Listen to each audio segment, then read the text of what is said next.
Funnily enough, I was at dinner 2 nights ago and I met someone that went to uni with you in Auckland. And we got talking about the podcast and he said, "Oh, you should get Sir Ashley on." And I said, "Well, actually, we have Ashley on Monday."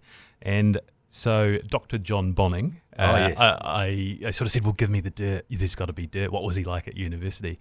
And to my dismay, he's like, look, he just is genuinely how he is. Like, there's no dirt there. He is what you see. He's just the most wholesome guy, which is great. But when we get guests like you who have reached the top of their field and they seem so stable and in control and sort of well-tempered, I love asking them about how they were raised and their upbringing and their parents, about laying the foundation. And I was wondering if you could talk to us about how Ashley was created. Geez, that's an interesting, how he was created. Is a very, that's a very interesting line of questioning. Yeah, I can refer you a couple of good books on that if you really need them. Look, I'm happy to make some comments there. I spent the first 6 years of my life in Napier, in a suburb called Maraenui, which is a pretty impoverished part of Napier, and a lot of state housing there, high Māori population. Although as a kid, that's not what you noticed. It was just kind of where you grew up. And my mother, who was a primary school teacher, both my parents have passed now. My mother in 2008, my dad about 5 years ago. My mother was a primary school teacher, and she had trained in Wellington, which is kind of what eventually brought us back to Wellington. My father was a mechanic. He had left school after, it was fifth form in those days with school certificate, now year 11. He boarded at Danny Boys High School, and then he was an apprentice mechanic who had, and I reflected on this at his funeral, clearly was intelligent, clearly had ambition in a good sense, and he could see possibilities, but he worked really hard, and he ended up his career as being the chief executive of Mitsubishi Motors here in New Zealand. So, I guess I could say I came from relatively, just pretty. I didn't come from a wealthy background, and neither of my parents had gone to university. We still had all our whānau in Hawke's Bay, so we were up there every holiday, so it really feels like my place. And actually, I was just up there a month ago. My uncle and cousin still live in Bayview, just around the road from Eskdale, which got, of course, hammered in the cyclone earlier this year. And my cousin took us for a drive up the Eskdale Valley, absolutely devastating. My grandparents are buried there. Fortunately, the cemetery wasn't impacted by the flooding. So grew up in Napier, shifted to Tawa when I was 6 years old. So did all my growing up really in Tawa. Loved that as a place to grow up.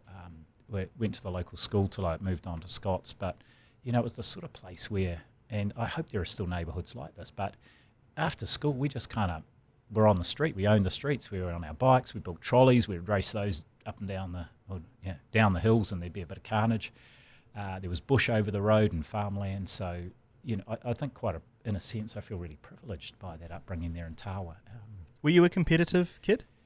Look, I think I was, partly because I feel like I've always been, I guess it's a little bit driven and competitive, but I dare say I must have also been a little bit bossy, because my mother's nickname for me was the boss, and so I maybe it was just that kind of, look, I've got this, guys. You do this, you do that, even from a young age. My two siblings, I have an older brother, a younger sister, were pretty good-natured about all that, so must put up with me. Yeah, so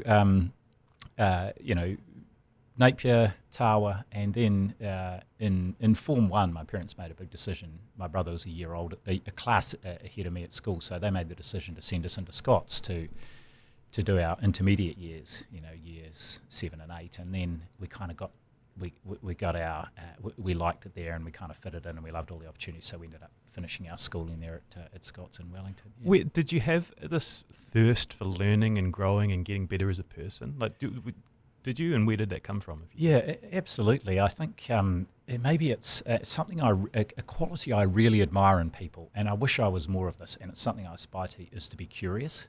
I really admire curious people, and I've got some friends who just are fantastic at just, that questioning, that inquiry, and so on.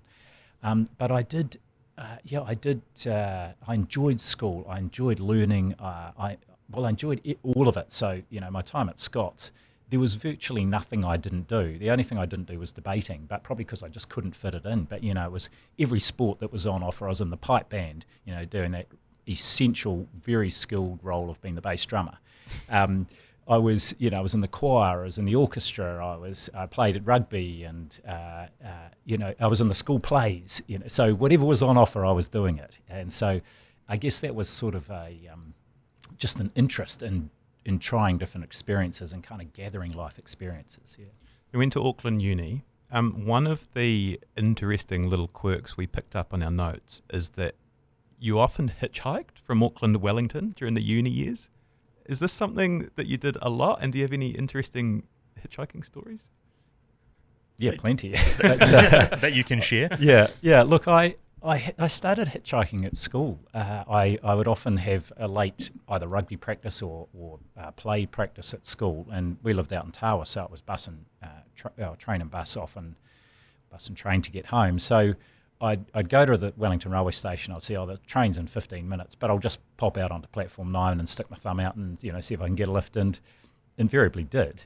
And it just started there. So when I got to university, it seemed perfectly natural to hitchhike home in the holidays from Auckland down to Wellington, and I loved it. I loved the fact that you could get from Auckland to Wellington. I'd usually get a bus out to there wasn't the motor then, but the crossroads just by Pukekohe there, and then you'd always get to Wellington. I'd be home that evening, and sometimes it would be 2 rides, and sometimes it'd be 10.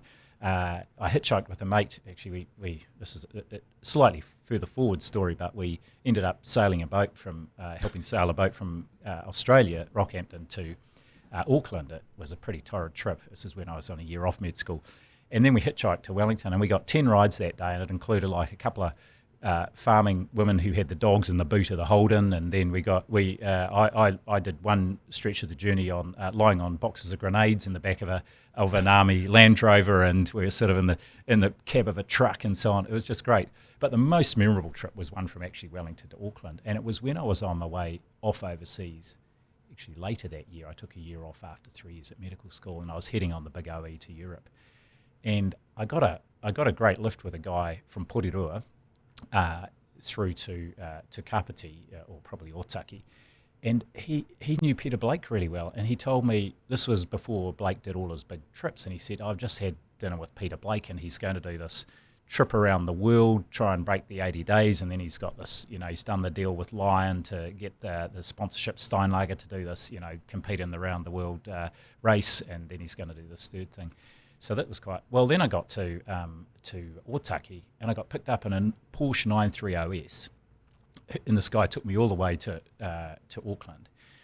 And just to give you the context, he'd driven from Auckland to Wellington in 5.5 hours on the way down. Okay. Wow! So it was a fast trip. Yeah, it was a fast trip back. It wasn't quite that fast, but I was kind of like, well. This is something, this will make a good story on a podcast one day. But you continued the hitchhiking across Europe, I think, as well. I went to Europe, hitchhiked around Europe. I even did once I got married and my wife and I went over. We did some hitchhiking together in Europe and the UK. You see less hitchhikers on the road now, but I invariably pick them up and try to give people a lift. Imagine being picked up by Sir Ashley. Yeah. I was going to ask.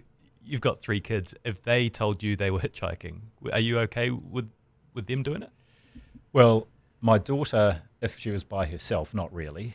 The 2 boys, are pretty good. And the middle one, he's just he's the one who's in Wales. Our oldest son, he's in Wales, just finishing off his OE. Really, he's cycled around Europe, around Scotland. He's been walking in Wales.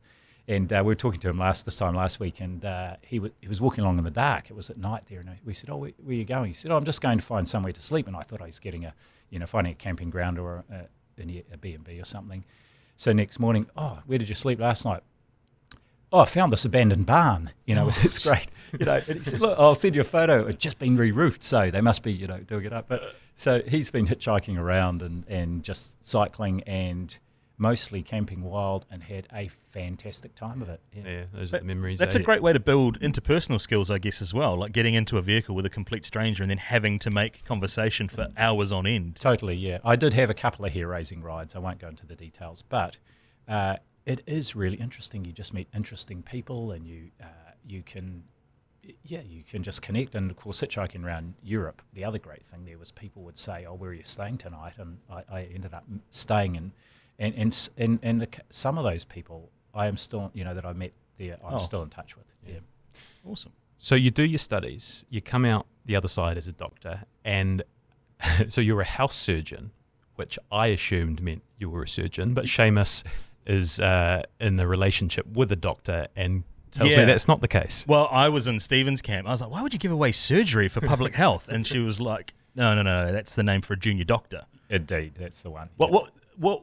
Were there some interesting things or some skills that you learnt from that junior doctor being on the rounds in terms of, again, to take that hitchhiking story further, interacting with people and their situations? Oh, look, totally. I mean, that's why you do medicine, and you're constantly interacting with people, with patients, their whānau and so on. And these are people who are, they're at generally at a low point in their lives. It's a really challenging time for them and their families. And in those days, Libby and I did our first house surgeon year, junior doctor year, up in Whangarei and at Northern Base Hospital. And as a first year house surgeon, in the evenings, you were the only doctor. There were two of you in the hospital, and overnight there was just one of you. Everyone else was off site. The consultants. There were no registrars aside from surgery. They could come in to help when you needed them, and they would. But by goodness me, you had a lot of responsibility. So you learnt fast, and you also, I guess it was, your decision making and your judgment just had to be really, you had to be onto it, or you wouldn't survive. One of the most telling lessons from that year was the first time I was working with a surgeon who was, surgeons have got a reputation for being perhaps not having quite the same bedside manner that physicians have, or people who work with do palliative care or geriatrics. And we just operated on a patient, and the patient had cancer. And the surgeon said to me, he said, you go and tell them. And I said, oh, really, I think, sir, this is, I'm just the junior house doctor. I think you should do this. So he said, okay. He bowled in straight up to the bed, pulled the curtains around. He said, bad news, you've got cancer. If you've got any questions, ask Ashley. And I thought, okay, right, I'm going to do these conversations from here, Yeah. Jeez, that's pretty. So there was a lesson. Yeah. So the move into public health this is considered private health, right? For listeners who perhaps aren't as clued up as I am. Private health into public health. Why was that something you always thought you would do? Did that sort of turn a lot of heads at the time? Did people try to dissuade you from doing it? Well, the transition was more one from clinical medicine, and I had done all my clinical medicine in public hospitals here and in the UK. So it was a transition from not working with individual patients in the clinical setting to public health, which is, the way I describe it is, it's looking after populations of people rather than individuals and their families. My parents were they were probably the ones who were most kind of, really? You've done all this training, is my father, and I can quote him, you've done all this training just to go and be a hospital administrator, but I decided this is what I wanted to do. And I had a really good friend from medical school who'd started the training program. He said, I think you'll like this. And I really did. And, the question every time I'd meet people for years and years, I'd say, do you miss clinical medicine? And I'd say, well, I'm glad I did clinical medicine and I loved it, but I don't miss it. I really enjoy the public health side of it. And just to I guess, to close the loop on the comment from my father, when the job as chief executive at Hutt Valley District Health Board came up, he rang me and he said, I see this job's up. You should apply for it. You'd be really good. And I think he'd finally worked out, having been a chief executive of himself, where my career had taken me. And I'll always really treasure that because I can contrast these two comments. But I think at that point he finally got it. Yeah.